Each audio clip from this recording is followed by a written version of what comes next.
ఓం శ్రీ సాయిరామ్. ఈరోజు మన భగవద్గీతకు సంబంధించి ప్రమాణ ప్రమేయ సంబంధం గురించి తెలుసుకుందాం. సాయిరామ్. మనకు మోక్షం కావాలి. మోక్షం జ్ఞాన రూపంలో ఉంది అని గ్రహించాము. జ్ఞానము కలిగితే మోక్షం ప్రాప్తిస్తుంది.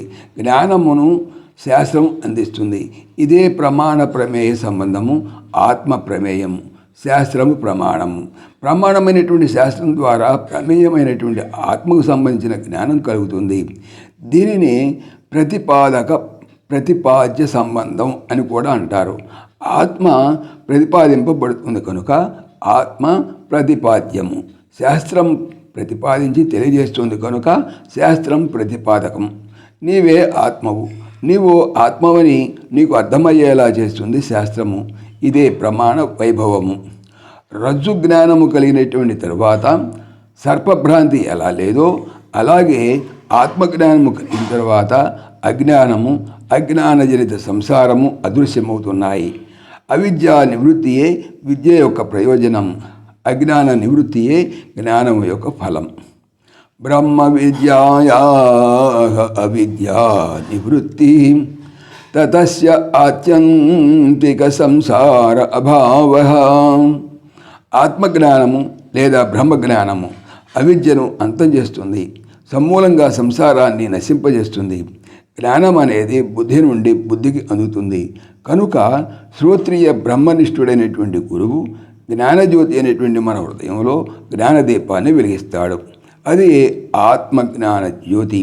అజ్ఞాన అంధకారాన్ని అదృశ్యం చేసే అఖండాత్మ జ్యోతి. గు అంటే చీకటి, రు అంటే దాన్ని పోగొట్టే వెలుగు. అదే గురువు యొక్క శబ్దార్థము. బంధము, మోక్షము, జ్ఞానము, శాస్త్రము, ఆచార్యుడు అన్నీ కూడా సమగ్రంగా విశ్లేషించుకుని చెప్పుకున్నాం. ఈ దశలో అవగాహన క్రమబద్ధంగా ఉండేలా చూసుకోవాలి. ఇది చాలా ప్రధానమైనటువంటి విషయం. మోక్షాయ జ్ఞాన ప్రవృత్తి, జ్ఞానాయ శాస్త్రపఠనం, గురూపసదనం శాస్త్రపఠనం. మనకు మోక్షం కావాలి. మోక్షం అనేది వస్తువు కాదు కదా, సన్నివేశము కూడా కాదు, దేశంలో ఉండదు, కాలంలో తెలియదు. మోక్షం జ్ఞాన రూపంలో ఉంది. జ్ఞానం స్వప్రయత్నంతో సిద్ధించదు, అది ప్రమాణ విషయం. ప్రమాతే ప్రమేయం అనే సత్యం ప్రమాణంలోనే దర్శనీయమవుతుంది. అదే శాస్త్ర ప్రమాణం. అద్దంలో ముఖదర్శనమైనట్లు శాస్త్రంలో ఆత్మదర్శనం అవుతుంది.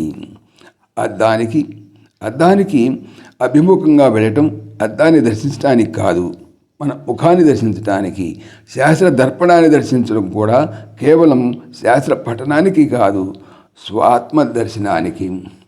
సంప్రదాయ విధుడైనటువంటి ఆచార్యుని సన్నిధిలో శ్రవణం చేసి ఉన్నప్పుడే ఆచార్యుని యొక్క సంప్రదాయ విధుడైనటువంటి ఆచార్యుని సన్నిధిలో శ్రవణం చేసినప్పుడే ప్రమాణం లభిస్తుంది. కనుక ఆత్మజ్ఞాన ప్రాప్తి కొరకు ఆచార్యుని తప్పకుండా ఆశ్రయించాలి. ఇది క్రమము. బంధం తొలగాలంటే మోక్షమును పొందాలి. మోక్షం రావాలంటే జ్ఞానం కలగాలి. జ్ఞానం కలగాలంటే శాస్త్రమును ప్రమాణంగా గ్రహించాలి. శాస్త్రాధ్యయనం గురు సన్నిధిలోనే జరగాలి. ఇది సారభూతమైనటువంటి విషయము. జై సాయిరామ్. ఓం దేవకీ నందనాయ విద్మహే వాసుదేవాయ ధీమహి తన్నః కృష్ణ ప్రచోదయాత్. ఓం సర్వం శ్రీకృష్ణార్పణమస్తు. జై శ్రీకృష్ణ. జై జై శ్రీకృష్ణ.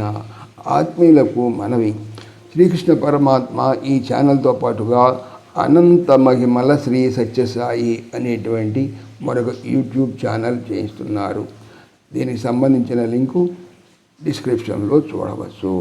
జై శ్రీకృష్ణ. జై జై శ్రీకృష్ణ.